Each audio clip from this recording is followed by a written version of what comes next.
Welcome back, friends and Degens. I'm in Las Vegas making epic cashes at the World Series of Poker. Let's jump right into it. I'm Mike Reardon, part-time poker pro, and this is Vlog 17, World Series of Poker 2024.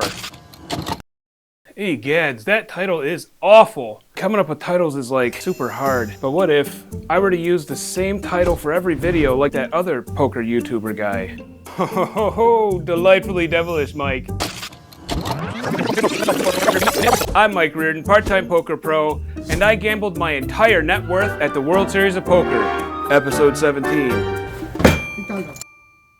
Even though Firekeepers was a total disaster, that devious psychic panda encouraged me to keep up the grind, promising that a big payday was just around the corner. But more importantly, I have to finish 5 more Silent Aces tasks by the end of the year for my promotion to full-time poker pro. And I have a backlog of several different tasks to pick from, like win a World Series of Poker bracelet, cash at least $100,000, or help Kayla with the dishes. Since some tasks are nearly impossible, I focused on the easiest one and flew out to Vegas to play in the World Series of Poker. We're going for that 100K tournament cash. While I'm here in Vegas, my videos will be shorter but more frequent. I booked a room at the Excalibur because they basically gave it to me for free. That room was nasty as hell, and I am never gonna stay there again. This place is f***ing trash.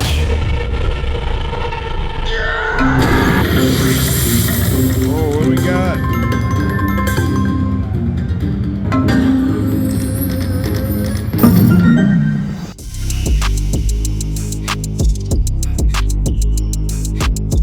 I bought into the $1,000 mystery bounty for day 1B. The goal of this event is to survive to day 2, and then anybody you knock out will give you a random bounty anywhere from $1,000 up to $1 million. The tournament started, this is like the third hand. I have ace queen, under the gun raises to 500. I call, then we go to the flop, and bam, flop a straight, seat 4 bets 700.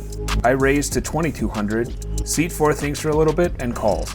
4 of clubs on the turn, seat 4 checks, I bet 4,400, seat 4 tanks for a while, but eventually calls. Luckily no diamond on the river, that's what I was afraid of, but a paired board, I mean, if he's got like 2 pair or something, I might be in trouble. I decided to bet, and if he re-raises me, I'm probably just gonna rebuy. So he checks to me, I bet 7,200, he thinks for a bit, and then calls. He shows king 10, and he did flop 2 pair, just the wrong 2 pair. Straight. My straight holds up, I take a 30,000 chip pot. The first hand was a good start, but the next 5 hours were very uneventful and not really worth talking about. I won a small pot with aces, great, nothing huge. It's 1,500, 3,000. This is level 11.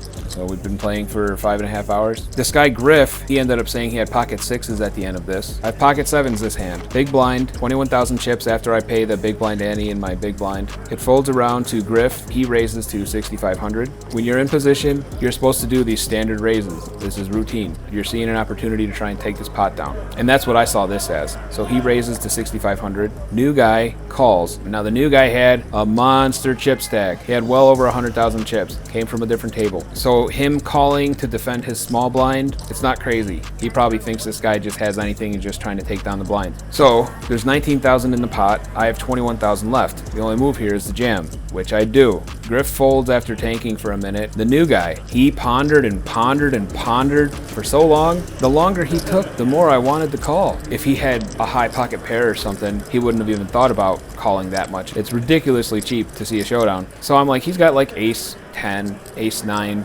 maybe suited, something like that. If he had ace king, he would have snap called easy. So I'm like, look, I'm ahead. He's got ace something, I've got a pair of 7s. I'm ahead. Well, I didn't realize how far ahead I was until he calls. Once or twice. 6s. Nice. He had pocket 4s. Gives me bonus 20% if I stand up. I flop a 7 for a set of 7s. Oh, see, I told you. I mean, he's basically dead. Now my neighbor on the other side, he's like, oh, but he's got the 4 of diamonds. And I look, and I'm like, oh my God, don't do it. And you know what? They f***ing did it. He won, the rich get richer, and Mike's done for the day. So I went back to the hotel and took a break, and we're gonna try again at day 1C tomorrow.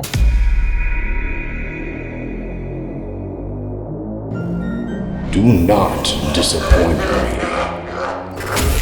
The next morning I woke up late and had to rush to buy in for day 1C.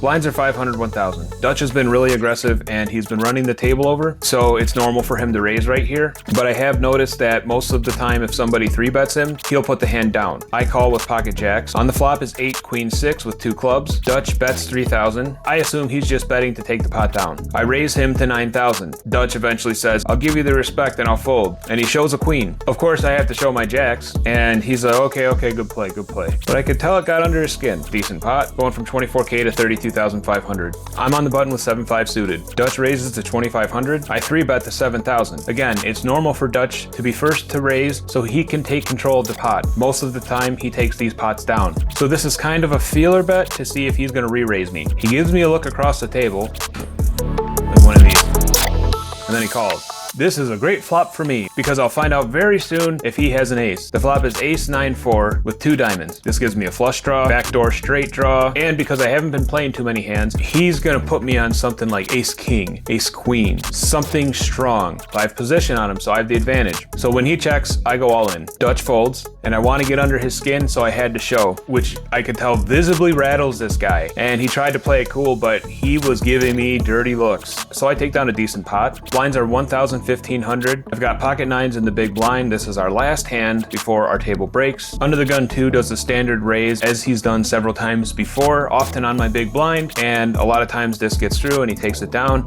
So I put him on nothing. I put him on, hey, we're about to move tables. Let me see if I can take these blinds down real quick. That's his 3500 raise. Drywall raises to 11,000. I finally look at my cards and I decide, hey, I'll just rebuy if I lose this one. And I go all in for 27,000. Under the gun 2 folds in disgust. Drywall tanks, but eventually makes the call. And the board runs out clean. So I get a double up. I go to a new table in the other room with about 60,000 chips. My favorite hand of the night. Blinds are 1,000, 2,500. I have 62,000 chips. I'm in the big blind. There's one caller and the small blind just calls. So I get to see a free board. Great. I don't look at my hand until it's my turn to act. So when he called, I'm like, okay, I guess I'll look at my card suit. Great. 2-3 offsuit. Fucking wonderful. All right, I check. I'm in. I don't know what I'm hoping to hit. A pair of 2s or something. Whatever. Let's see what comes up. Ooh, Mike flops a straight. What's his name bets 3,000? Call. Middle position also calls. Why don't I raise here? Well, with 2 hearts on the board, I'm a little nervous. I have the low end of the straight as well. Put a 7 on the board, and now anybody with a dry 8 beats me. Play it cautious. 5 of clubs on the turn. Small blind checks to me. I bet 11,000, and as soon as middle position folds, small blind jams. Like quick, pow, pow, all in. Just as quickly, I call. I couldn't get him in fast enough. If he had pocket 6s or 5-6, God bless him. Mike's gonna rebuy. So the board runs out clean.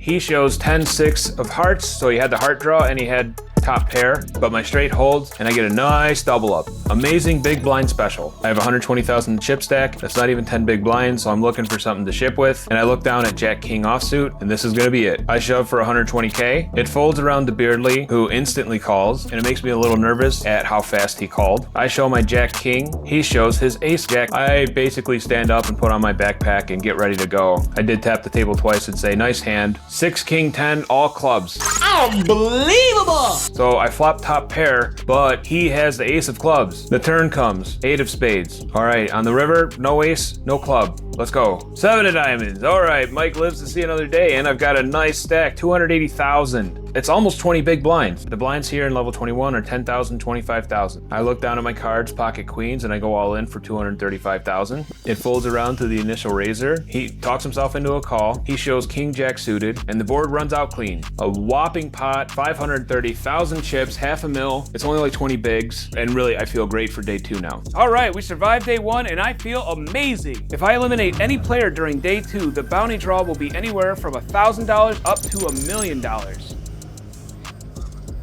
Let's get some rest, and I'll meet you back here for day 2.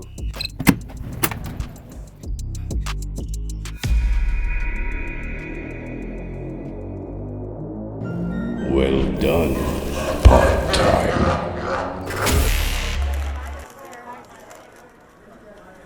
All right. When day 2 started up, there was nothing but action right off the bat. Here we go. The first pull. $25,000. Not bad. Not bad. Not bad. last night had 5. What's up? Quinn, the big blind, just lost a huge hand right before this. He only had 35,000 chips left after paying the big blind ante, and the chip leader with 3.5 million chips raises to 80k for a standard raise. I believe he's trying to isolate for the bounty. It folds to me. I have ace jack of hearts, pot's 175,000. There's an opportunity for a bounty, and I have a hunch that the chip leader is just pushing to try and win the bounty. I jam, and to my absolute horror, the chip leader calls without hesitating for a second and exposes ace king. I'm in terrible shape, but I could still win a bounty. The flop runs out with a pair of aces and 5 and a 5, and that's it, and I'm done. The chip leader gets 2 bounties now, and I get to go wait in the cash out line. I don't remember what Quinn had. I do know that I would have won the pot if the chip leader didn't have Big Slick here, the fucking piece of shit. Man, that sucked. I didn't win a single bounty. I collected the measly $2,100 payout. I went on to Hendon Mob to grab a screenshot for the vlog. Yep, that's the latest cash. $2,170. It's not even close to 100K. But that's when I saw my total live earnings was updated too. My all-time cash earnings was over 100,000. 101,132 to be exact. It may be a dirty win, but the Silent Aces task didn't specify that I had to cash 100K in a single event. The sum of all of my tournament cash earnings is now over 100,000. So I'm marking task 6 as complete. Please clap. Oh, I almost forgot. If any full-time poker pros want to come on my vlog, even for a quick fist bump, please reach out. Daniel Negreanu, Ryan DePaulo, Slow Poker, Michael Ian Black, Doug Polk. I know all of you watch my videos, so please call me. Let's meet up during the main event. I'm a little desperate, so I'll take anyone. Not Berkey though, I'm not that desperate.